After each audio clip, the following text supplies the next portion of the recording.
जय जय श्री राधे श्याम निताई गौर हरि बोल। श्री धीर समीर बिहारी जी महाराज की जय। गिरिराज महाराज की जय। तुलसी महारानी की जय। ब्रजरज रानी की जय। यमुना रस रानी की जय। हमारे गुरु स्थान श्रृंगार वट की जय। समस्त वैष्णव वृंद की जय। अपने अपने गुरुदेव महाराज की जय। सप्त देवालय की जय। दैनिक सत्संग की जय। जय जय श्री राधे श्याम। हमारे पूज्य पिताजी दादाजी और उनके गुरुदेव श्री देवकी नंदन प्रभुपाद की जय। जय जय श्री राधे श्याम।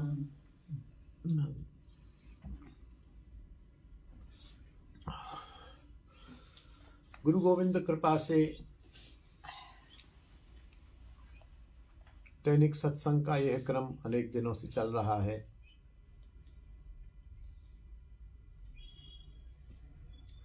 कल श्री आनंदीबाई जी का चरित्र हम लोगों ने, अद्भुत चरित्र हम लोगों ने श्रवण किया था।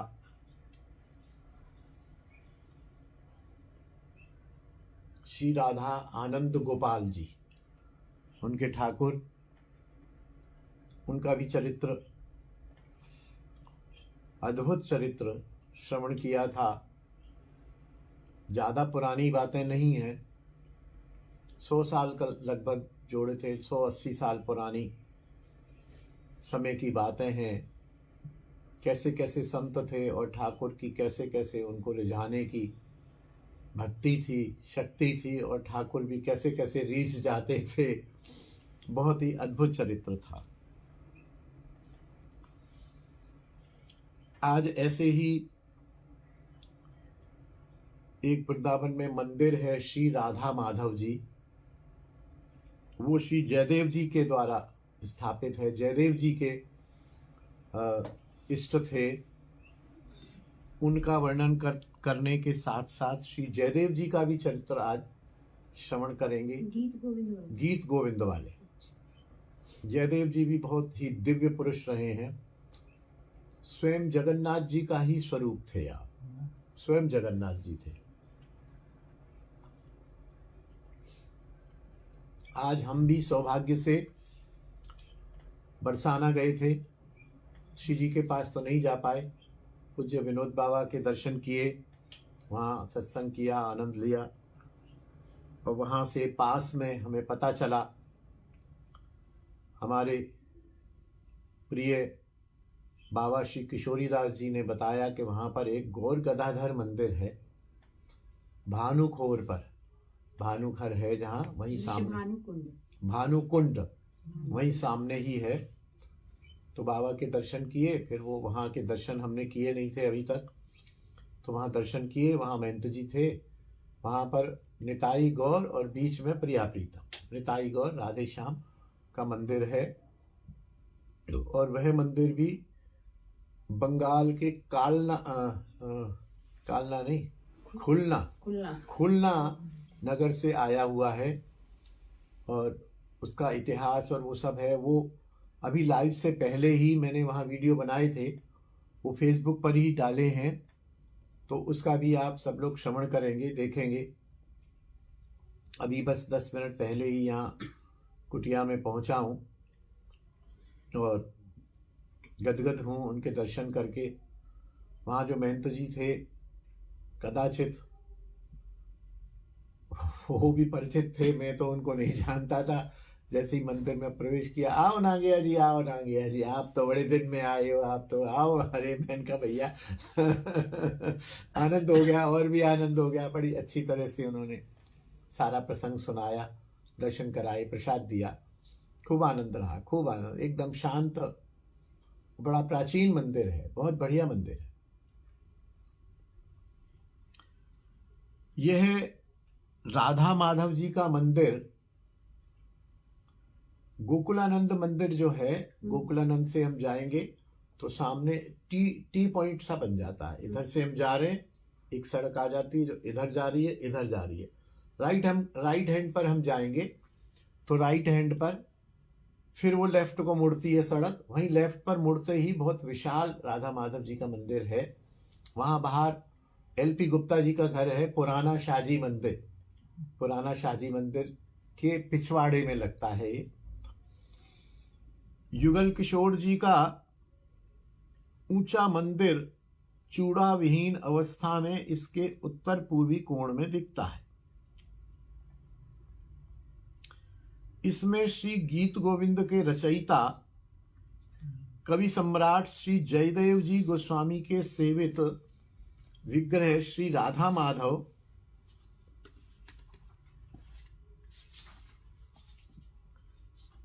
प्रतिष्ठित थे। अब वे श्री विग्रह जयपुर में सेवित हैं। कहीं कहीं ऐसा भी है कि ये विग्रह इस समय सलेमाबाद में सेवित है। सलेमाबाद में अपने निम्बार संप्रदाय के जो जगत गुरु श्रीजी महाराज हैं उनकी सेवा में है, ऐसा भी मत है। और उनके भी ठाकुर का नाम राधा माधव है और यही कहते हैं कि ये जयदेव जी के सेवित हैं।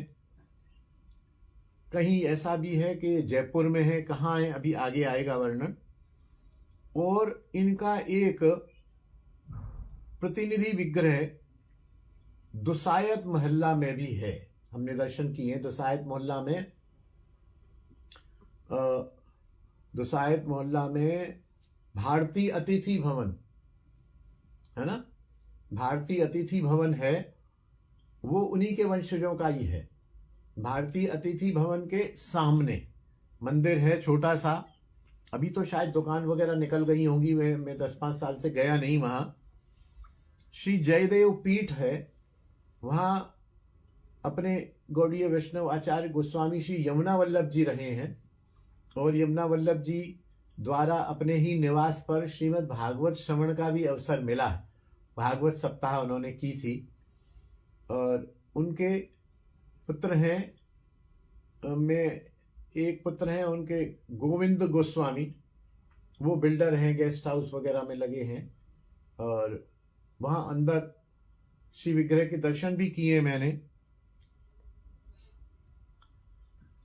दुसायत मोहल्ला वृंदावन में श्री जयदेव पीठ में प्रतिष्ठित एवं सेवित है श्री राधा माधव जी का प्रतिनिधि विग्रह। जयदेव जी का अति अद्भुत चरित्र है, हम उसका श्रवण करते हैं। जयदेव जी का जन्म 12वीं शताब्दी में, अब चल रही है 20वीं के 21वीं 900 साल पहले। 12वीं शताब्दी का अर्थ है 800-900 साल पहले का चरित्र है। महाप्रभु के आने से भी पहले का है। महाप्रभु, हाँ, महाप्रभु तो 500 कुछ वर्ष है और उनको तो हो गए 800 वर्ष। 800 या 900, वो सही तिथि मुश्किल ही मिल पाएगी। आपके पिता थे श्री भोजदेव तथा माता थी श्रीमती रामा देवी। भोजदेव राजा लक्ष्मण सेन के पुरोहित थे, सभा पंडित थे। जयदेव बाल्यावस्था से ही भक्ति भावपूर्ण हृदय एवं परम विरक्त प्रकृति के थे।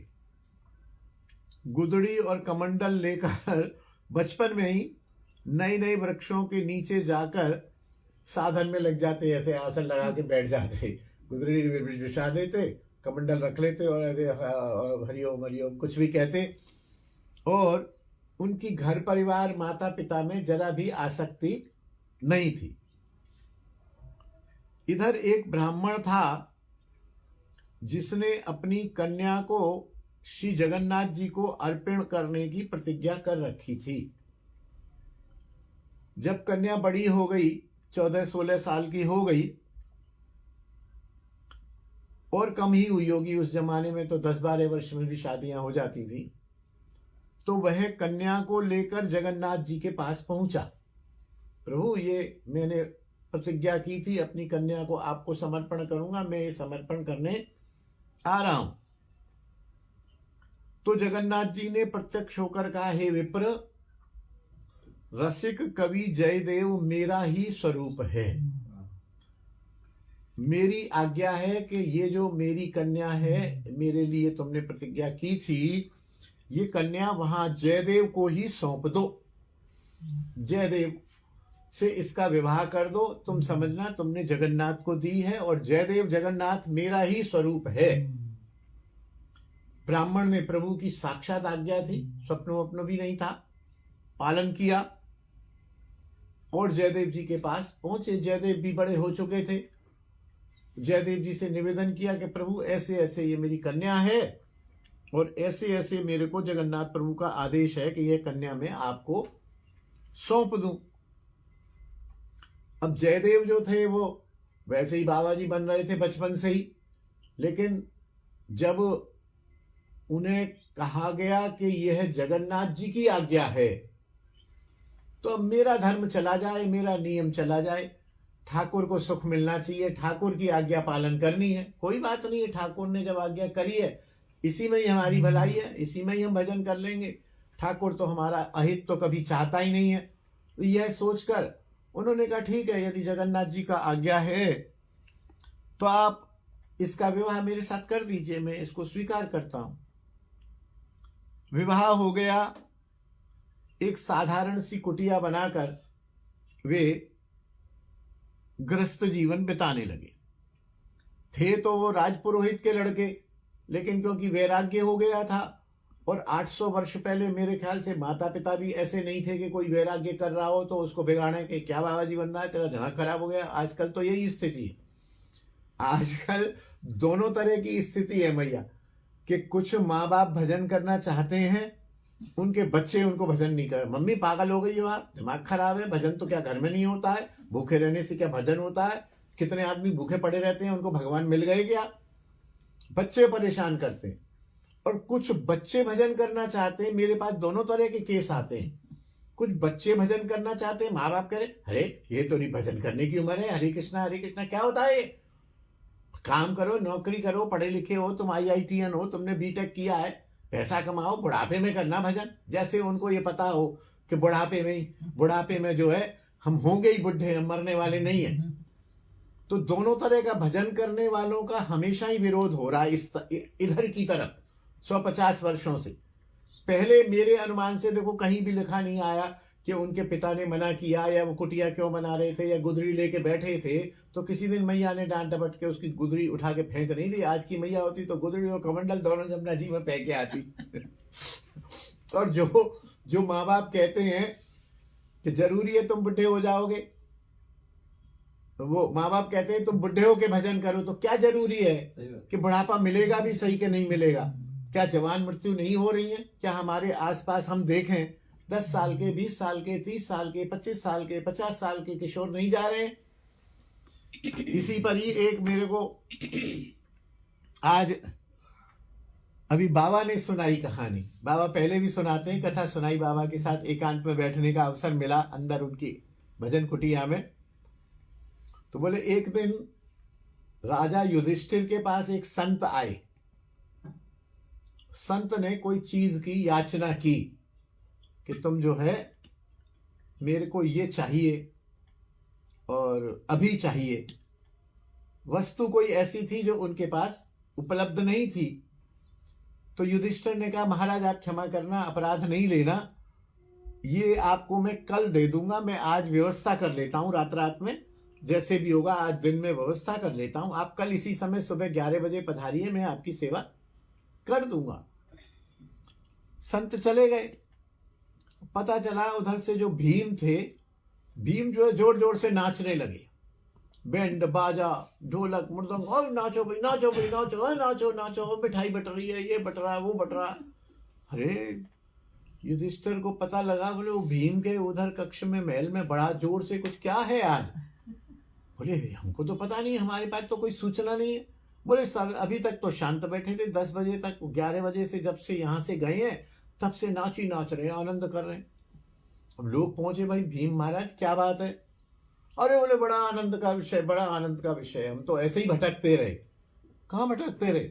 बोले हम तो कुछ ज्योतिष या कुछ पूछना समझना होता था तो अपने गुरुजन के पास, पंडितों के पास इधर उधर भटकते रहे, हमें ये मालूम ही नहीं था कि हमारे घर में भी त्रिकालज्ञ है। बोले त्रिकालज्ञ कौन है त्रिकालज्ञ? अरे ये हमारे बड़े भैया युधिष्ठिर। बोले ये कैसे त्रिकालज्ञ? बोले त्रिकालज्ञ तो वही है, तो संतों को कह दिया कि कल मैं तेरी वस्तु दे दूंगा, इनको पता है कि कल ये जिएंगे। त्रिकालज्ञ हो गए कि नहीं हो गए? क्या भरोसा इस शरीर का, इस जीवन का, कि हम जो है वचन देते हैं, अच्छा कल और आज की तो फिर भी कोई बात नहीं, चलो चलती है।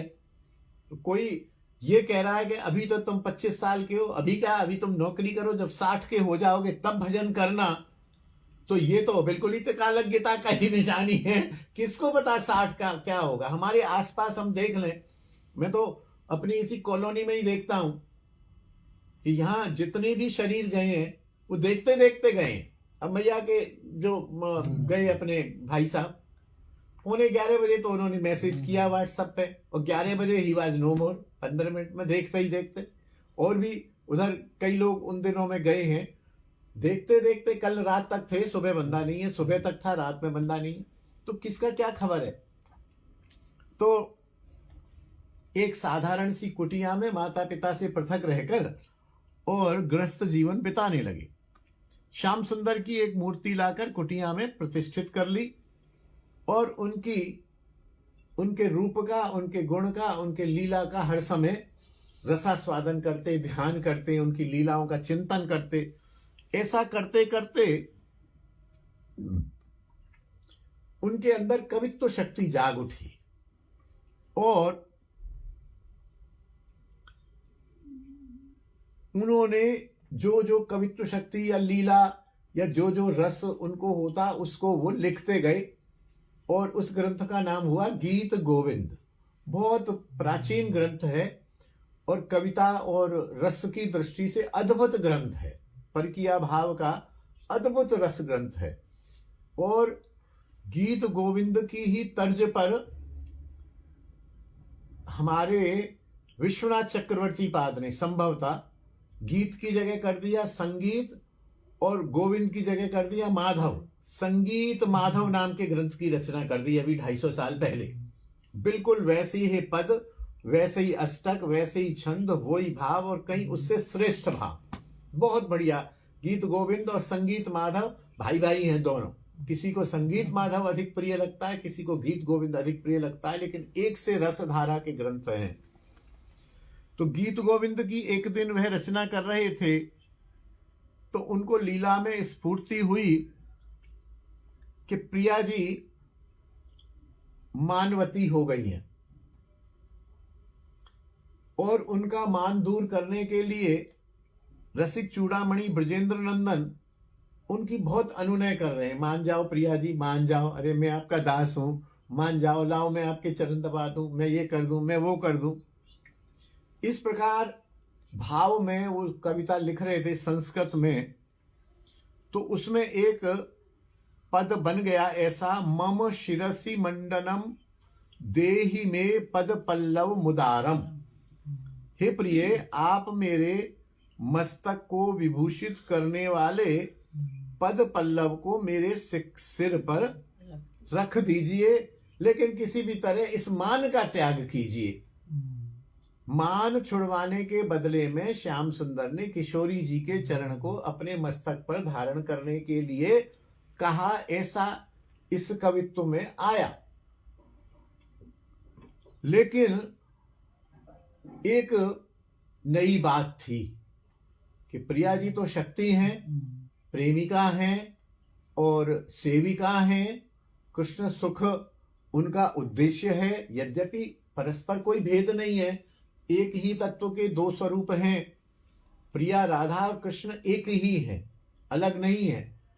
तो ये भाव आया तो थोड़ा वो सकुचाए कि कहीं इसकी आलोचना ना हो जाए कि ये अपनी प्रेमिका का सिर जो है अरे मान करती है तो करने दो, अपनी प्रेमिका का पैर अपने सिर पर रखवाना चाह रहे हैं, ये कहीं रसाभास ना हो जाए, सिद्धांत विरुद्ध ना हो जाए।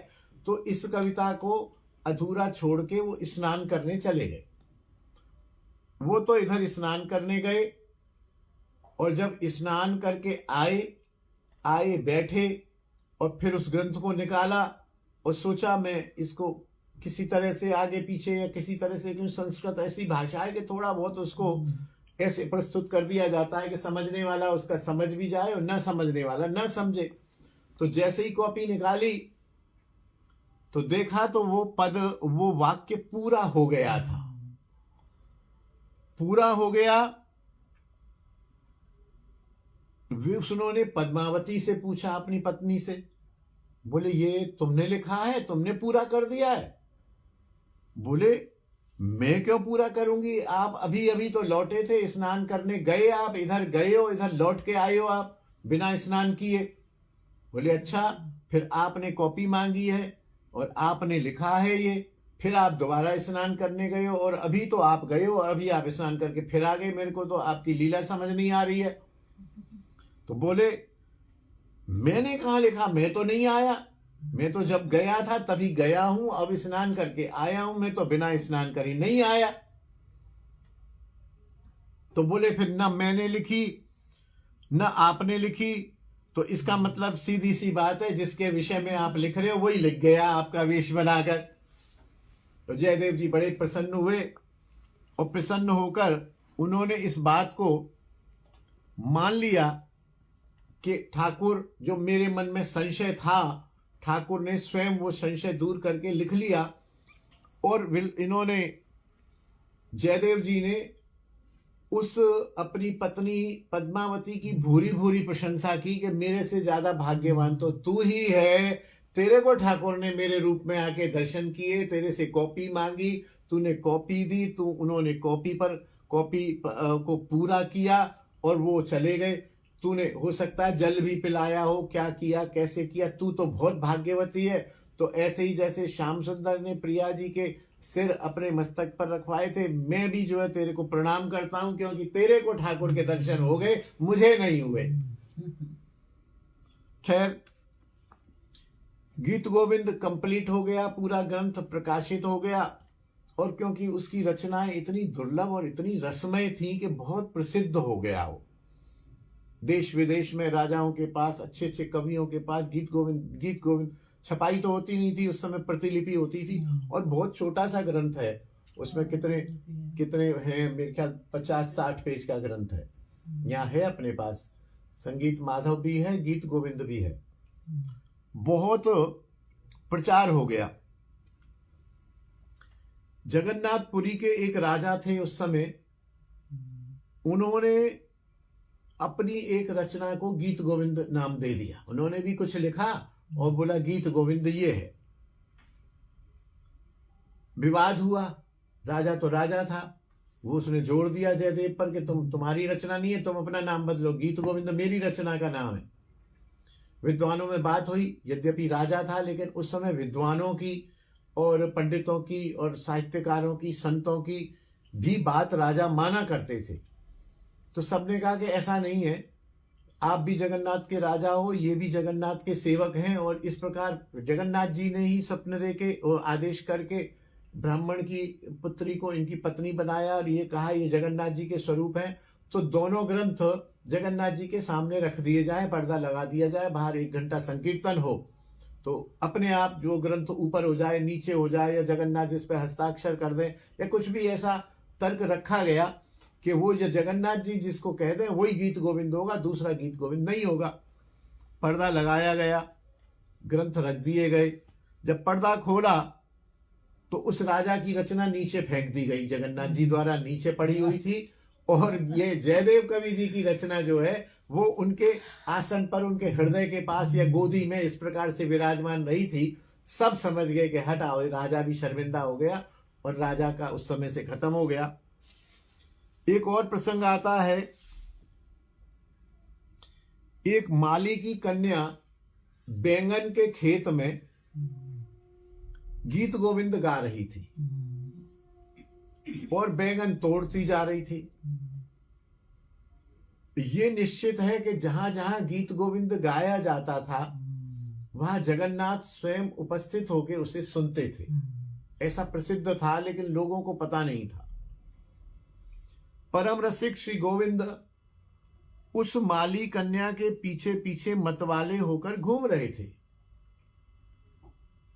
पीतांबर जो था, जगन्नाथ जी के जो 3 स्वरूप है ना, कृष्ण है, बीच में सुभद्रा है, इधर बलराम है, तो कृष्ण जाते थे, उन्हीं का ही गोविंद वही है, उन्हीं का ही गुणगान था इसमें। तो उनका जो पीतांबर था, जो वस्त्र था, वो बैंगन में कांटे होते हैं शायद। हमने तो ना खेत देखा, हमने तो बैंगन खाए हैं। बैंगन के खेत में शायद कांटे होते होंगे, तो कांटों से उलझकर कई जगह से उनका पीतांबर फट गया। इधर तो उसने बैंगन तोड़ के, वो मैया जो थी, लड़की जो थी, वो तो बैंगन घर ले गई अपने, और इधर जगन्नाथ जी का वागा फट गया। और उसी समय ही समय हो गया, राजा रोज दर्शन करने आता था जगन्नाथपुरी का, तो वो राजा दर्शन करने आया तो उसने देखा कि जगन्नाथ जी के वस्त्र फटे हुए। पुजारियों को डांटा कि राजकोष से जगन्नाथ जी की सेवा के लिए पर्याप्त धनराशि दी जाती है, वस्त्र दिए जाते हैं, सब भोगराग की सामग्री दी जाती है, कपड़े फटे हुए कैसे? और फटे कपड़े को आजकल भली फैशन बन गया हो, लेकिन दरिद्री का और अपशगुन माना जाता। हमारी माता थे या हमें ध्यान है, फटा कपड़ा पहनने से वो बनियान पहन के डुला देती थी बच्चे को, लेकिन फटा कपड़ा नहीं पहनने देती थी। बनियान हो साबत हो, फटा यदि कपड़ा फटा है, जेब फट रही है या कहीं से फटा है, मजाले के कपड़ा पहनने दिया जाए, अपशगुन माना जाता था। फटा कपड़ा नहीं पहना जाता। आजकल के युवा लड़कियां लड़के, बल्कि फटा कपड़ा ज्यादा महंगा मिलता है, अच्छा सिलते हैं जीन्स की पैंट को, फिर उसको फटवाते हैं, उसके फटवाने के 2000 रुपए लगते हैं, फिर वो 3000 वाली पैंट 6000 की मिलती है, जाने 26 की मिलती होगी। मैंने तो कभी पहनी नहीं, जीन्स ही नहीं पहनी, तो ये फटा हुआ जीन्स पहनने का तो मतलब ही नहीं है। तो उसको देखा तो राजा ने बहुत डांटा, भाई ये क्या तरीका है? तो जगन्नाथ स्वयं ही बोल पड़े, बोले महाराज ये पुजारियों की कोई गलती नहीं है, इन्होंने तो मेरे को बड़ा अच्छा वस्त्र पहनाया था। वो बैंगन के खेत में ना एक कन्या ये गीत गोविंद सुना रही थी, और मैं गीत गोविंद सुनने में आतुर रहता हूं, तो मैं उसके पीछे पीछे बैंगन के खेत में घुस गया। बड़ी सकड़ी सकड़ी जगह थी, कन्या तो पतली दुबली थी, वो तो घुसती गई पीछे टोकरी लेके, और मेरे ये कपड़े फट गए। राजा बड़ा प्रसन्न हुआ, राजा ने प्रणाम किया, बोले वाह महाराज बड़ी आपकी कृपा है, ऐसा है तो क्या गीत गोविंद जहां भी गाया जाता है वहां आप जाते हैं? बोले मैं निश्चित जाता हूं, जहां गीत गोविंद गाया जाएगा वहां मैं निश्चित जाऊंगा। तो राजा ने पता लगाया और उस कन्या को एक पालकी और वो कहार निश्चित कर दिए कि आप जो है बैंगन के खेत में नहीं गाएंगी, क्योंकि आप जब गाती हो तो हमारे प्रभु को आपके पीछे भागना पड़ता है। आप नियम से समय बताओ, उतने समय में गीत गोविंद पाठ करने के लिए आपको पालकी जाएगी, जैसे आजकल गाड़ी भेज देते हैं, पालकी जाएगी, पालकी ले आएगी, आप पालकी में आके इनको सुनाना और पालकी तुमको घर छोड़ाएगी। तो वह कन्या नित्य प्रति पालकी में बैठकर आती और गीत गोविंद सुनाती। नगर में राजा द्वारा ढिंढोरा पिटवा दिया गया कि गीत गोविंद का गान कोई भी व्यक्ति ऐसे वैसे स्थान पर न करे। जब गीत गोविंद का गान करे तो पहले आसन लगाए, सिंहासन लगाए, और ये कल्पना करे कि यहाँ अभी जगन्नाथ प्रभु, गोविंद प्रभु श्री कृष्ण आके यहाँ विराजेंगे, हम उनको सुना रहे हैं। और ऐसा ही वहां प्रचलन हो गया कि गीत गोविंद का कहीं भी पाठ होता। अच्छा, इस घटना से गीत गोविंद वैसे ही मशहूर था और मशहूर हो गया, वो पूरे सोशल मीडिया में फैल गया समझो, तो बहुत मशहूर हो गया। और लोग इसी तरह गीत गोविंद मंगाते, ठाकुर को विराजमान करते। सच्चे संतों को, सत्य भक्तों को अनुभूति भी होती, ठाकुर के दर्शन भी होते, गीत गोविंद गान करते, उनको जगन्नाथ जी वहां विराजे हुए दिखते, कभी गोविंद स्वरूप में विराजे हुए दिखते। लेकिन फिर भी कुछ लोग ऐसे थे, उन्होंने माना, कुछ लोगों ने नहीं माना। एक यवन था, उसने कभी किसी ब्राह्मण के मुख से गोविंद गीत सुन लिया,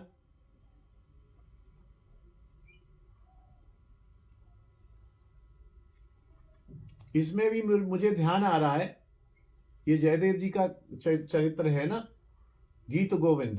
गीत गोविंद देना बेटा जरा यहां से।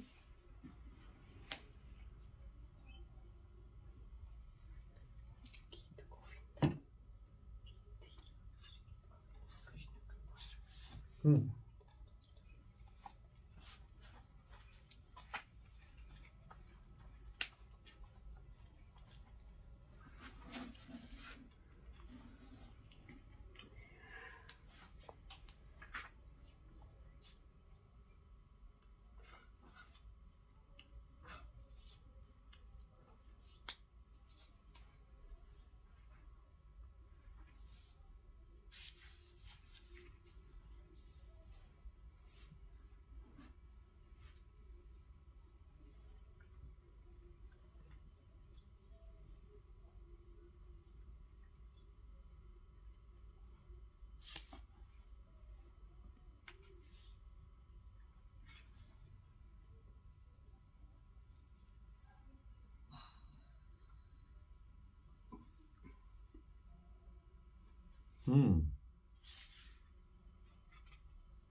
उन दिनों गीत गोविंद की यह अनुपम कीर्ति सर्वत्र छा गई।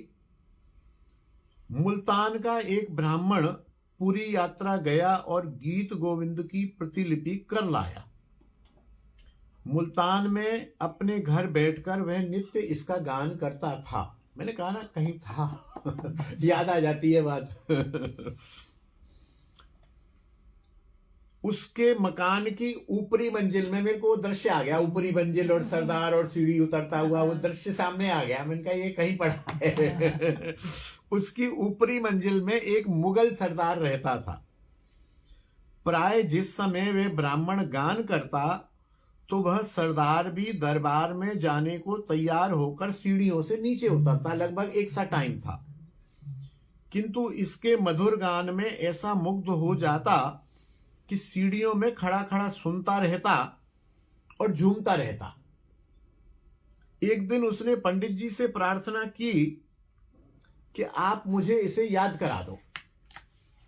मैं अर्थ तो नहीं जानता आप क्या बोलते हो, संस्कृत है मुझे मालूम नहीं है, लेकिन जब आप गाते हो मेरे मन में कुछ कुछ होता है, कुछ ऐसे प्रेम, कुछ विकार, कुछ मन बड़ा प्रसन्न होता है।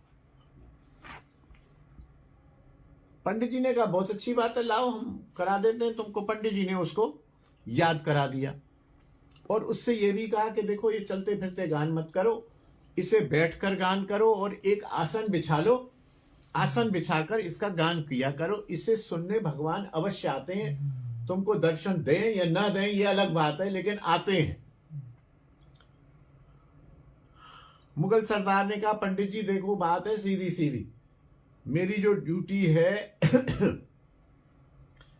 मैं ज्यादातर घोड़े पर रहता हूं और घोड़े की सवारी से ही चलना पड़ता है। स्थिरता और आसन बिछाने वाली बात मुझसे नहीं बन सकेगी। पंडित जी ने कहा भाई घोड़े पर ही जीन के आगे एक आसन, एक कपड़ा, एक वस्त्र डाल लिया करो, भगवान के लिए भावना ही तो करनी है। जैसे भावना की बात है तो मानसिक सेवा की बात है। एक प्रसंग और याद आ गया, एक गुरुजी थे और एक चेला जी थे। गुरुजी भी मानसिक उपासना कर रहे थे, ठाकुर की आंख बंद करके गुरुजी बढ़िया बढ़िया भोग लगा रहे थे। कभी माखन दे रहे थे, कभी मिश्री दे रहे थे, कभी कुछ दे रहे थे, कभी पुआ दे रहे थे, कभी रबड़ी दे रहे थे, कभी मलाई दे रहे थे। अब गुरुजी तो गुरुजी थे, आश्रम में थे, 10-5 चेले थे, तो गुरुजी की तो सेवा मलाई पुआ सब उनको तो कोई कमी नहीं थी।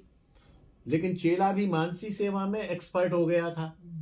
चेले को सवेरे मिलता था बाल भोग में गुड़ और चना, दोपहर में थोड़े से चावल और दाल, और रात को एक दूध पी के सो जाओ। क्योंकि चेलों को क्या है कि एक्सपर्ट किया जाता है सहन शक्ति करके। विनोद बाबा पूज्य बताते हैं कि हम जब गुरुजी के आश्रम में थे तो घर में भंडारा हो रहा होता, सब्जी बची हुई होती थी, लेकिन हमसे कहते जाओ मधुकर। हम बोले सवेरे से बड़े प्रसन्न होते थे कि आज तो खीर बन रहा है, गड्ढे का सब्जी बन रहा है, और बोले सब पंगत करके, और हम देखते थे कि खीर भी रखा है और गड्ढे की सब्जी भी रखी है। और गुरुजी कहते थे जाओ विनोद, बोले हाँ बाबा, माधुकरी करो जाओ, कि बाबा माधुकरी हो, खीर रखा है, खीर तुम्हारे लिए थोड़ी है, तुम वैष्णव हो, विरक्त हो, तुम जाओ माधुकरी करो। बोले हम माधुकरी करके लाते थे, फिर भी मन में जो है जोश रहता था कि रोटी तो यहाँ से मिल गया, बाबा गुरुदेव सब्जी और खीर तो दे ही देंगे। बोले इधर में आके कि बाबा जब पता चलता कि वो खीर कहाँ है, कि खीर शेष हो गया था, कोई खाने वाला नहीं था, वो बाहर वो सफाई वाली आई थी, उसको दे दिया खीर सब। बोले सब्जी, बोले सब्जी पड़ोस में भिजवा दिया। बोले हम क्या खाएगा? अरे तू क्या सब्जी खीर खाने के लिए बाबा जी बनाए? तू रूखी रोटी खाओ, नमक डाल लो, मिर्ची चाहिए हरा मिर्ची ले लो, हरी मिर्ची नमक डाल से खाओ। तैयार किया जाता था। आज वही स्थिति है कि बाबा को आप देखेंगे कि हम लोग टोपा फोपा 4 कपड़े पहन के बैठे हैं। रात को बाबा जी का जब बाबा का प्रवचन आता है, एक शॉल ओढ़ी हुई होती है, वो भी बार बार गिरती है, तो बिल्कुल एकदम नंगे बदन इस समय में वो गिरती है। उनको कोई फर्क नहीं है। कथा में दूसरा एक कोई शिष्य बाबा बैठा रहता है, बार बार उनकी शॉल को यूं करता है, वो हाथ फेंकते इधर, फिर शॉल गिरती। ये शक्ति दी जाती थी। तो वो शिष्य महोदय तो चना और गुड़ खाते थे, तो वो तो कल्पना भी नहीं कर सकते थे। अच्छा, वो जो गुरुदेव थे एक दूसरे की मानसी सेवा में घुस जाते थे। आप भी बैठे हैं मानसी, मैं भी कर रहा हूं, मैं आपकी मानसी सेवा देख रहा हूं कि आप क्या मानसी सेवा कर रहे हो।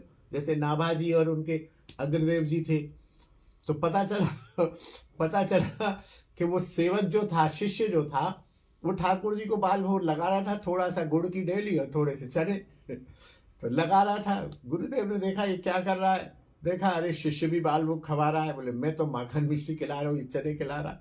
तो बड़ी जोर से डांटा उसको, हे ये क्या कर रहा है, क्या बाल भोग लगा रहा है, साला तेरा ना पैसा लग रहा है ना कुछ लग रहा है, अच्छा भोग लगा।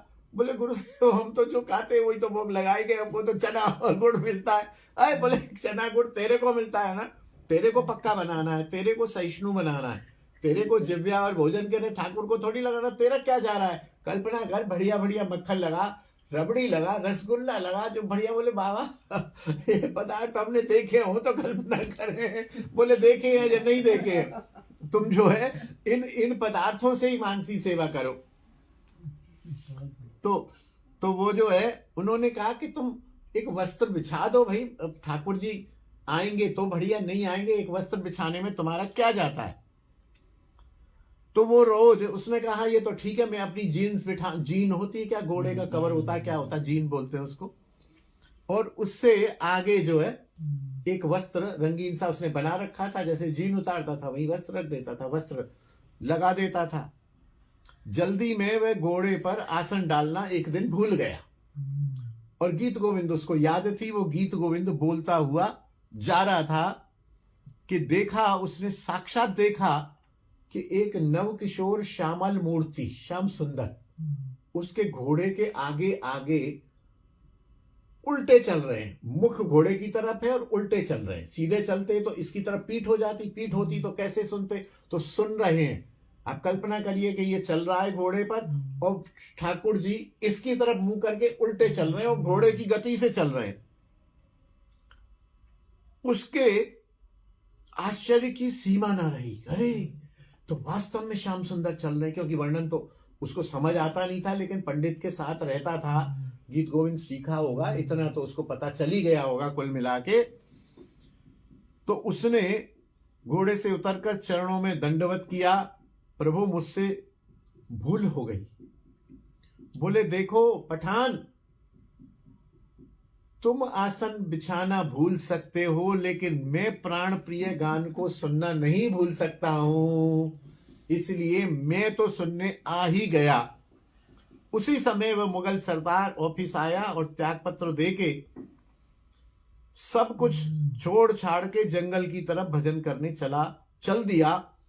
ऐसा मधुराति मधुर प्रेम भक्ति मंदाकिनी प्रवाही त्रिभुवन चित्ताकर्षक भगवत विमुद्दकारी श्री गोविंद का यह गान है।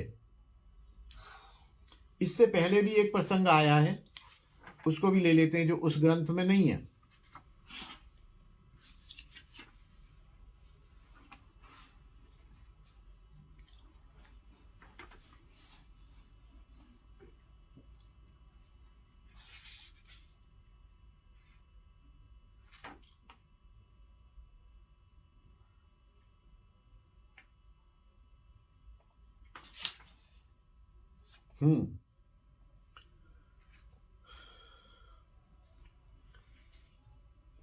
यह युवावस्था की बात आ गई, विवाह से पूर्व की, जो उसमें नहीं है, छूट गया, इसमें है तो सुना देते हैं। यह प्रतिदिन एक नए वृक्ष के नीचे जाकर वास करते थे। कमंडल और वो जो बात थी, दैनिक आवश्यकताओं की पूर्ति के लिए एक गुदड़ी और एक कमंडल अपने पास रखते थे। भगवान जगन्नाथ जी के लीला गुणगान में इनका अतिशय मनोनिवेश अभिनिवेश बना रहता था। निरंजन नाम के एक ब्राह्मण ने इनकी अनासक्ति और प्रेमोन्मत्तता का लाभ उठाने की मन में सोची कि तो अनासक्त है, प्रेम में उन्मत्त रहता है। वे इनके पास आया और बोला, जयदेव, तुम्हारे पिता भोजदेव ने मुझसे 100 मुद्रा का कर्जा लिया था। मेरे पास सब लिखा पड़ी है, वे तो चले गए, तुम उनके पुत्र हो, वह तुम जो है कर्ज चुकाओ।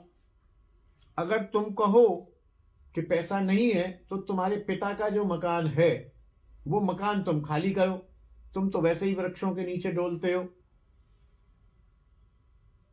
इन्होंने कहा, वाह, ये तो बहुत अच्छी बात है, पिता का कर्ज चुकता है, मैं अभी मकान खाली कर देता हूं और ये माल मत्ता भी जो है ये भी ले ले, तू सब ले ले, मैंने करना क्या, ये तू ले ले, आप इसे संभालो। निरंजन सारे सामान को गाड़ी में भरकर अपने घर ले जाने के लिए तैयार हुआ। इतने में निरंजन की लड़की शीला भागती हुई आई और बोली, पिताजी जल्दी चलो जल्दी चलो। बोले, क्या हुआ? कि हमारे घर में आग लग गई है। वो तो यहां सामान ले रहा है, वहां उसके घर में आग लग गई है। जयदेव इतने दयालु कि निरंजन से पहले ही उसके घर पहुंच गए और अग्नि की लपेटों में घुसकर घर की वस्तुएं बाहर फेंकने लगे। अग्निदेव बड़े परेशान के, साक्षात जगन्नाथ जी का स्वरूप यहां घुसाए हैं, न तो अग्नि उनको जला पाई न उनको जलाई। अग्निदेव शांत हो गए और उसने समस्त सामान बचा लिया। उस ब्राह्मण का मन भी बदल गया, निरंजन का। बोले, हैं, जिसको मैं मकान ही मांग रहा था उसने सारी वस्तुएं दे दी। वस्तुएं दे के मेरे घर की आग में अपनी जान माल की परवाह न करते हुए मेरी वस्तुएं निकाल दी। तो उसने आते ही इनके चरण पकड़ लिए, रोया, पछताया। अपना उसने इनका समस्त सामान इनको दे दिया और इनका घर इनको दे दिया। बोले, अब ये तेरा मेरा, जो तू जान, तेरा काम, अपन तो निकले यहां से। इनका मन घर बार से उब गया। ये पुरी की तरफ चले, जगन्नाथ जी के दर्शन किए। थोड़े ही दिन में वो ब्राह्मण लेके आ गया और ये कन्या आपको देता हूं। जगन्नाथ जी के आदेशवश स्वीकार कीजिए। यह आश्चर्य में पड़ गए। इन्होंने बहुत प्रयास करने पर सुदेव विप्र की बात नहीं मानी।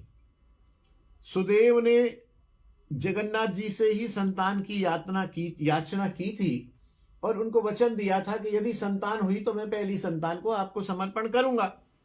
वो देने गया तो उन्होंने कहा, आप इस जयदेव को समर्पण कर दो, वो मेरा ही स्वरूप है। पद्मावती को इनके साथ बैठा दिया और चल दिया। अब पद्मावती ने भी अपना भावपूर्ण समर्पण इनमें कर दिया। तो बोले, मैं क्या करूं, धर्म संकट में पड़ गए। तो उन्होंने कहा, कुछ तो बुद्धि लड़ाता हूं। और सोचा यही कि मैं, ठीक है, बैठी रहने दो, कोई बात नहीं, इसने भी समर्पण कर दिया लेकिन मैंने तो स्वीकार नहीं किया, इसको सो जाने दो, रात्रि में जब ये सो जाएगी मैं यहां से भाग जाऊंगा। जयदेव जी ने ये सोचा। परंतु आकाशवाणी हुई, जयदेव, यह नारी गंगा के समान पवित्र है, यह तुम्हारे भजन में बाधक तो होगी ही नहीं अपितु सहायक होगी। तुम इसे स्वतंत्र करो और इसको कहीं भी छोड़कर जाने का दोबारा मन में संकल्प नहीं लेना। यह सुनकर इन्होंने फिर ठाकुर की आज्ञा को माना और अपने गांव में लौट आए। वहां राधा माधव के सुंदर विग्रह सेवा में कर दिए, कथा से सुनते रहते और वहां पर गीत गोविंद की रचना करते। फिर गीत गोविंद का ये आ गया और ये सारा आ गया।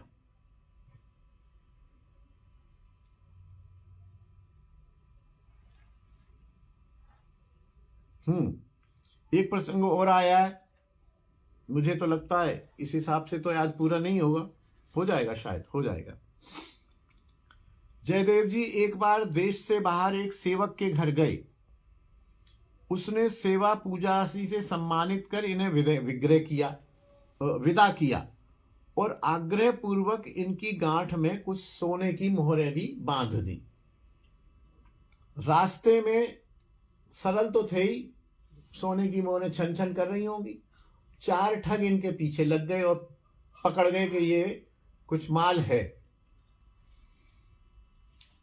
ये भी जान गए कि ठग हैं और इन्होंने अपनी गांठ खोली और सारी मोहरें उनको दी। बोले भैया ले लो, मेरे को तो जरूरत नहीं है, किसी ने दे दी है, तुम बाल बच्चेदार आदमी है, तुमको चाहिए तुम ये ले लो, इन्हें संभालो, मुझे तुम जो है छुट्टी करो और आप अपने रास्ते जाओ।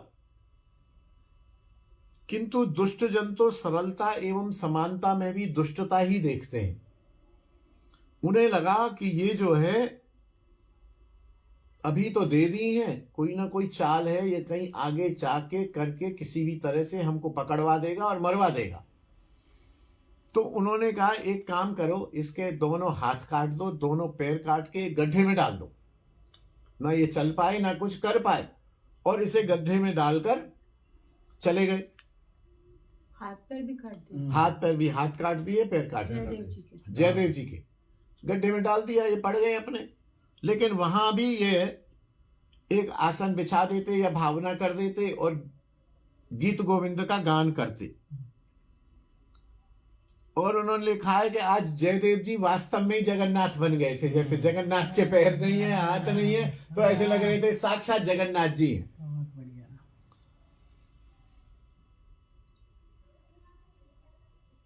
थोड़ी देर में वहां से लक्ष्मण सेन राजा, जिसके यहां इसके पिता पुरोहित थे, वो निकला। और निकला तो गीत गोविंद का स्वर, ये गा रहे थे, स्वर आ रहा था, वो पहचान गया। बोले ये तो गीत गोविंद है, और ये तो गीत गोविंद जयदेव ने, वो हमारे जो पंडित जी हैं उनका लड़का है, जयदेव जी ने लिखा है। परंतु उन्होंने देखा नहीं था। और राजा ने उनसे पूछा कि ये तुम कौन हो? बोले प्रभु मैं जयदेव हूं। बोले हाथ पर कैसे कट गए? बोले छोड़ो महाराज जी, क्या करना है, तो सब प्रारब्ध है, देव है, शरीर का भोग है, दुख है। ऐसे फिलोसफिकली 2-4 बातें बना दी। और राजा ने प्रभावित हो गए कि इतना कष्ट होने पर भी ये मेरे से, मैं राजा हूं, कुछ कह ही नहीं रहा है। तो इन्हें एक महान पुरुष समझा और उनसे कहा तुम चलो। नौकरों को आदेश दिया, इनको राजमहल में ले चलो। ले जाके इनकी पट्टी वट्टी करा के, घाव वाव करके, और राजा ने उन्हें अपने ही राजमहल में निवास दे दिया। बोले ठीक है प्रभु, जो भी दे दो आप। और हाथ पैर कटे हुए थे, बैठे रहते थे, गीत गोविंद सुनाते रहते थे। राजा को भी आनंद होता था कि महल में गीत गोविंद की आवाज सुन रही है। एक दिन क्या हुआ, वो चारों के चारों ठग कंठी, तिलक, वेश, धोती, पीतांबर पहन के और राजा के उसमें आ गए। क्यों आए?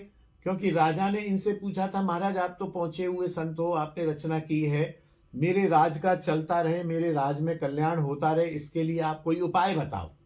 तो बोले सबसे बढ़िया उपाय है, भजन तुमसे होगा नहीं, तुम प्रतिदिन 10-20 संतों की सेवा करो, उनको भोजन खिलाओ, किसी को वस्त्र दो, किसी को जो भी हो, संतों के लिए अपने उसको खजाने को ओपन कर दो और संतों की सेवा में लग जाओ। तो रोज राजा के महल में संत आते, ये भी वहां संतों की सेवा, किसी भी प्रकार से सेवा सिखादी करते। वे चारों ठग भी बोले राजा के यहाँ तो दक्षिणा भी मिलती है, शर्फी भी मिलती है, पैसा भी मिलेगा। आ गए। जयदेव उनके इंचार्ज थे, जयदेव पहचान गए उनको और वो जयदेव को पहचान गए, घबरा गए। बोले अरे बाप, ये बंदा तो वही है जिसको हमने फेंका था गड्ढे में। वो घबरा गए। लेकिन जयदेव ने उल्टा किया, राजा से कहा कि ये जो 4 लोग हैं, ऐसे उंगली करी, ये जो 4 लोग हैं इनकी विशेष सेवा होनी चाहिए, ये बहुत अच्छे संत हैं। वो तो घबरा गए, बोले हो गया हमारी तरफ इशारा, गए काम से हम तो। लेकिन राजा ने उनकी विशेष सेवा की और वे ये मान रहे थे कि बलि के बकरे की तरह हमारी पूजा हो रही है, अभी हम फांसी चढ़ेंगे। राजा ने कहा नहीं, ये हमारे महाराज जी जो हैं इन्होंने कहा है आपकी विशेष सेवा और आप 10-5 दिन महल में रुको। राजा तो सेवा की दृष्टि से गए, उनको लगे बेटा गए अब तो राजा है महल से भी नहीं निकलने दे रहा। राजा से वो विदा मांगते थे।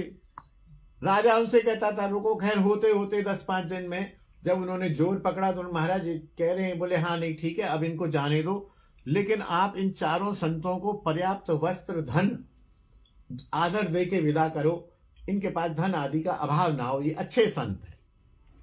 राजा ने वैसा ही किया और अपने कर्मचारी साथ में छोड़ दिए कि इनको बाहर तक, जैसे होता है ना अनुगमन, कल हम कह रहे थे कि अच्छे संत हैं तो इनको बाहर तक छोड़ के आओ। रास्ते में सिपाहियों ने उनसे पूछा, बोले भगवान हमारे यहाँ संत तो बहुत पधारते हैं, लेकिन राजा ने जितनी सेवा आपकी की है वो आज तक किसी की नहीं हुई, और हमें कोई आप में ऐसा विशेष बात भी नहीं लगी कि आपकी सेवा क्यों हुई, आप राजा को जानते हैं, क्या बात है। अब दुष्ट तो दुष्ट ही होते हैं, उनका हृदय अभी तक नहीं बदला था। तो उन्होंने कहा है कि हम चारों, और ये तुम्हारे जो स्वामी जी हैं जयदेव की तरफ करके, ये जो स्वामी जी हैं ये हम एक ही राजा के यहाँ नौकरी करते थे कभी किसी जमाने में। बोले अच्छा हाँ, ये स्वामी जी भी? बोले हाँ, और हम भी। तो बोले हम राजघराने में ये तुम्हारे स्वामी जी ने बहुत भारी चोरी की, और चोरी करने पर राजा ने हम चारों को, क्योंकि हम भी कर्मचारी थे, हम चारों को कहा कि इसने चोरी की है, इसको जान से मार के जंगल में फेंका। लेकिन हम दयालु प्रवृत्ति के थे, हमने इनको जान से नहीं मारा, हमने इनके हाथ पैर काट के इनको जंगल में छोड़ के एक गड्ढे में डाल दिया था। अरे बोले अच्छा, बोले ऐसा क्यों किया? बोले हमारे मित्र थे ना, देखो साथ कलीग थे, साथ नौकरी करते थे, तो हमने कहा चलो जान तो बची रहेगी, हमने इनका प्राण नहीं हरा। राजा ने तो इनको मारने की बात कही थी। तो अब हम भी कुछ दिन बाद जो है ये सब छोड़ छाड़ के बाबा जी बन गए और साधु बन गए। अब आपके यहाँ आने पर इन्होंने हमें पहचान लिया, तो इसलिए इन्होंने हमारी राजा से आवभगत करवाई है कि कहीं हम राजा से ये ना कह दें कि ये तो पिछले राजा के यहाँ चोरी कर चुका है और राजा ने इसके हाथ पार कटवाए हैं। इसलिए इन्होंने हमारा मुंह बंद करने के लिए राजा से सम्मान कराया कि कहीं हम इनकी पोल पट्टी न खोल दें। दुष्टता के साक्षात चतुर्व्यूह, पिताजी ने लिखा है, उन साधुओं का भयानक झूठ पृथ्वी भी सहन न कर सकी, तत्काल फट गई और चारों के चारों वो दुष्ट पृथ्वी में समा गए। चारों दुष्ट पृथ्वी में समा गए और राजकर्मचारी चौंक गए, अरे ये क्या हुआ, ये क्या आश्चर्य हुआ है, पृथ्वी क्यों फटी और पृथ्वी में क्यों समा गई। वे घबराते हुए राजमहल में आए। राजमहल में आए और उन्होंने पहले स्वामी जी जयदेव जी से पूरी घटना सुनाई कि स्वामी जी वो ऐसे ऐसे कह रहे थे और आपने ऐसा किया, आपने कैसा ऐसा किया, आपने ऐसा किया। और स्वामी जी बड़े दुखी हुए, बोले देखो दुष्ट चलई चलई जोंक जल वक्र गति यद्यपि सलिल समा। मतलब मैंने इनके साथ कितना किया, मैं चाहता तो अभी इनको पकड़वा देता, लेकिन मैंने चाहा कि इनका हृदय परिवर्तन हो जाए, लेकिन इन्होंने ये नहीं हुआ।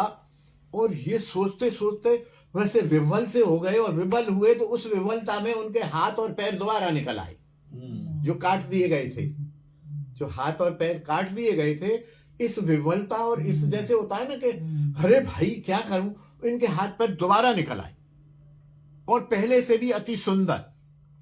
अब तो कर्मचारी और परेशान, बोले भैया ये हो क्या रहा है। वो कह रहा है ये चोर है, इसके हाथ निकल आए। वो कह रहे हैं हम साधु है, वो जमीन में धंस गए। ये सब क्या हो रहा है। कर्मचारी परेशान हुए, बोले यार चलो राजा को सब कुछ बता दो, नहीं तो कहीं ये हमारे साथ भी कुछ ऐसी घटना ना हो जाए, कुछ गड़बड़ ना हो जाए, हम ना मर जाए इनके चक्कर में। चलो भैया चलो। वो राजा के पास गए और राजा को जाके सारी बताया, वो ऐसे हुआ, उन्होंने ऐसे कहा, ऐसे जमीन में धसे, हमने स्वामी जी को बताया। स्वामी जी के महाराज हाथ पैर निकल आए। अरे हाँ हाथ पैर निकल आए? बोला हाँ। राजा भागता हुआ इनके चरणों में आ गया, बोले महाराज क्या स्थिति? अच्छा राजा तो होता ही है, बुद्धिमान तो थोड़ा होता ही है। इनसे कहा और स्वामी जी से कहा क्या होता है। स्वामी जी ने पूरा हाल सही सही बता दिया कि ऐसे हुआ महाराज, ऐसे उसने मेरे को मोहरें दी, ऐसे काटा, ऐसे फेंका। मैं बोले आपने फिर इनको पकड़वाया क्यों नहीं? बोले मैं पकड़वाता ये जीवन, मैं ये चाह रहा था कि इनको ज्यादा से ज्यादा आपसे सामान भी दिलवाया कि चैन से रह के अपना गुजारा कर सकें। मैं तो इनके हित की सोचता रहा, लेकिन दुष्टता की जब पराकाष्ठा हो जाती है, पापों का घड़ा जब भर जाता है, उस दुष्ट को कोई नहीं बचा सकता। साधु वेश अत्यंत पावन और अमूल्य वस्तु है। जो इस वेश को धारण कर दूसरे का अनहित करते हैं, धन संपत्ति के लिए मारे घूमते हैं, ठगी करते हैं, उसका अंत इसी प्रकार दुखद होता है। समझाया, राजा समझ गया। राजा ने चरणों में प्रणाम किया और राजा इनका संपूर्ण परिचय पाकर के, अच्छा यही जयदेव हैं, यही गीत गोविंद के रचयिता हैं, बहुत हुआ। और इनकी पत्नी का भी पूछा, अब तुम पत्नी कहाँ है? वो पद्मावती कहाँ? बोले वो तो केंदु बिल्व में। बोले उसको बुलवाओ। राजा ने पत्नी को भी बुलवा लिया और वह भी रनिवास में रहने लगी।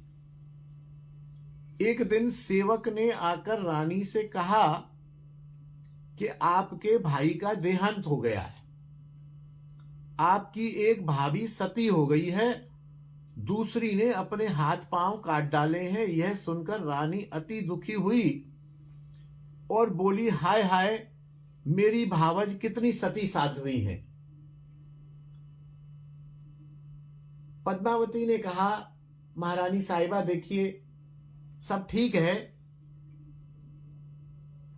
पति के मृतक शरीर के साथ जल जाने से या जल जाना ये प्रेम का संपूर्ण या सच्चा लक्षण नहीं है। अच्छा तो सच्चा लक्षण क्या है? बड़े सच्चा लक्षण तो यह है कि इधर पति के प्राण निकले, पत्नी के प्राण स्वतः ही निकल जाएं, तब माना जाता है कि इन दोनों में एक प्राण दो देह कहा जाता है। जब प्राण एक हैं और दो देह हैं, तो एक प्राण में, एक देह में से प्राण निकले तो गए, खत्म हो गई बात। सच्ची सती साध्वी तो वही है। पद्मावती जी ने रानी की भावजों की कोई प्रशंसा ना की। रानी को बहुत बुरा लगा। रानी तो रानी थी और रानी के आश्रय में वो रहती थी। यद्यपि सम्मान बहुत था, लेकिन राजाओं में, रानियों में यही होता है, अरे हमारे यहाँ पल रहा है ये टुकड़े, ये पंडितानी पड़ी हुई हैं हमारे यहाँ। उन्होंने ऐसा कहा कि ऐसी सती साध्वी तो फिर आप ही होंगी। हमने तो आज तक ऐसी सती साध्वी नहीं सुनी कि पति के प्राण निकलते ही पत्नी के भी निकल गए हों। रानी चिढ़ गई थी तो रानी ने जयदेव जी को तो दूर भिजवा दिया कि आप जरा वो फलाने गांव में, उधर राजा से कहा इनको जरा वहां भेज दो, वहां 2-1 दिन रह के आए, हमारा जो पल्ला रियासत है वहां। और एक दासी को समझा दिया। उसने पद्मावती जी के सामने जाकर कहा, हाय हाय अति दुख की बात है पद्मावती जी, स्वामी जी का तो परलोक गमन हो गया है। साथ वैसी बैठी हुई सभी स्त्रियां सिखाई पढ़ाई हुई थी, वो रोने पीटने लग गई, परंतु पद्मावती जी प्रसन्न मुख बैठी रही और बोलने लगी, रानी जी यह झूठी बात है। अगर स्वामी जी का शरीर शांत हो गया होता और मैं यहां बैठी होती, यह संभव ही नहीं है। यदि उनका शांत हो गया होता तो मेरा भी शरीर यहां शांत हो गया हो। और वो बिल्कुल भी नहीं मानी, कॉन्फिडेंट रही और राजा से कहा। राजा ने कहा, नहीं वो तो स्वामी जी तो वहां गए, ऐसी तो कोई खबर नहीं है। कुल मिला के वो उनका भेद खुल गया और रानी बड़ी लज्जित हुई। एक बार फिर रानी ने ऐसा मारा जाल रचा पद्मावती जी फिर भी जान गई और परीक्षा में सच्ची उतरने का निश्चय कर लिया। जो ही किसी ने आकर कहा स्वामी जी तो भगवत धाम चले गए, शरीर छोड़ गए, उसी समय पद्मावती ने भी प्राण त्याग दिए। रानी तो घबरा गई, अरे बोले ये क्या हुआ? उसका चेहरा फक्क पड़ गया। राजा को जब सब रहस्य पता चला तो वह स्वयं जल मरने को तैयार हो गया कि मेरे द्वारा, मेरी रानी के द्वारा यह कैसा अपराध एक महत् पुरुष के प्रति हो गया, इसका प्रायश्चित तो जलकर मरना ही है। इतने में जयदेव जी आ गए। जयदेव जी से क्षमा मांगी और सारा वृत्तांत बताया। महाराज ऐसे ऐसे रानी ने पहले एक बार बदमाशी की थी, अब फिर वैसी करतूत उसने फिर कर दी है और मैया के तो प्राण छूट गए हैं और उनके प्राण छूटने का अपराध मेरे ऊपर है। मैं तुरंत चिता सजा के मैं भी जलने जा रहा हूं। जयदेव जी ने कहा कि नहीं, ऐसा करने की कोई जरूरत नहीं है। उसके प्राण छूटे हैं तो इसलिए छूटे हैं कि मेरे छूटे हैं। उसके प्राण क्यों छूटे? कि तुमने कहा स्वामी जी के प्राण छूट गए, मेरे तो छूटे नहीं है तो उसके प्राण नहीं छूट सकते। यदि मेरे प्राण नहीं छूटे हैं तो उसके प्राण भी नहीं छूट सकते। वो किसी भाव दशा में है। तुम रुको, गीत गोविंद का मैं एक इसको अष्टपदी सुनाता हूं। और उन्होंने गीत गोविंद की एक अष्टपदी का गान सुनाया। पद्मावती जी उसे सुनते ही उठ बैठी और उसी स्वर में सुर मिलाकर गीत गोविंद के उस अष्टपदी को गान करने लगी। कुछ दिन राजा के पास रहकर जयदेव और एवं पद्मावती जी अपने किंदु बिल्व आश्रम लौट आए। उन्होंने देखा कि अब यहां माहौल, रानी 2 बार लज्जित हो गई है, रानी आफ्टर ऑल रानी ही है, राजा के मरने की भी नौबत आ गई, तो अब यहां हमें नहीं रहना चाहिए। और वो दोनों वहां आ गए और अपने केंदु बिल्व आश्रम पर लौट आए।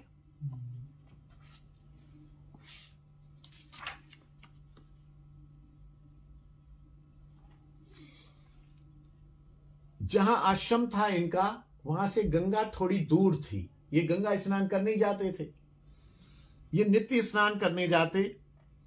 इनकी अवस्था वृद्ध हो गई थी तो गंगा जी इनके आश्रम के पास आ गई और इन्हें स्वप्नादेश दिया कि जयदेव, ये जो धारा है इसे कोई नाला या कुछ नहर मत समझो, मैं साक्षात गंगा हूं, तुम्हारे स्नान के लिए यहां आई हूं सौभाग्य लेने को, तुम यहां ही स्नान कर लिया करो, तुम्हें गंगा स्नान का फल मिलेगा।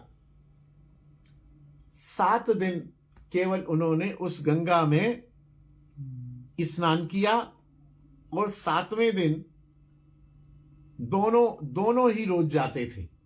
7वें दिन दोनों ने वहां गंगा में स्नान किया और पूजन किया, गीत गोविंद का पाठ किया, अष्टपदियों का, और दिव्य पवित्र देह प्राप्त कर श्री भगवत धाम में चले गए। आज भी केंदु बिल्व में जो गंगा है उसका नाम है जयदेई गंगा। लोग जयदेई गंगा में स्नान करते हैं और धन्य होते हैं।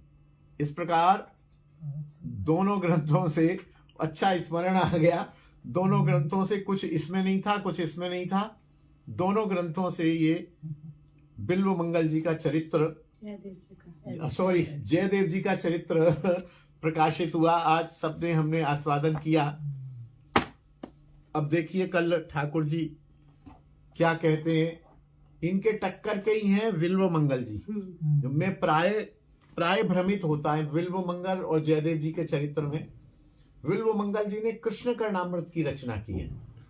उसमें भी बहुत विशाल कृष्ण कर्णामृत है, यहाँ देखना बेटा, उन्हीं का चरित्र कर है ना।